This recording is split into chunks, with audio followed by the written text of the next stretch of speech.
Le changement climatique accentue les inégalités. Les régions riches du nord polluent, mais les victimes de cette pollution vivent au sud, souvent près de l'équateur, comme en Indonésie. À quoi ressemblera le monde dans 3 décennies, en 2050? Au milieu de notre siècle, les conditions climatiques seront extrêmes. Notre pays est constitué de 17 000 îles. De nombreuses zones côtières seront englouties. La vie ne sera plus la même.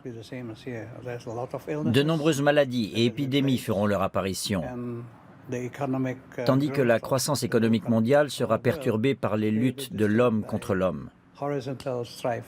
Il y aura des conflits pour l'accès à l'eau potable, à la nourriture, peut-être même à l'air qu'on respire. C'est un triste spectacle qui nous attend en 2050. Pour ce spécialiste du changement climatique, les bouleversements du climat et leurs conséquences constituent la priorité absolue de l'humanité. Même s'il y a 10 ans encore, personne n'en parlait.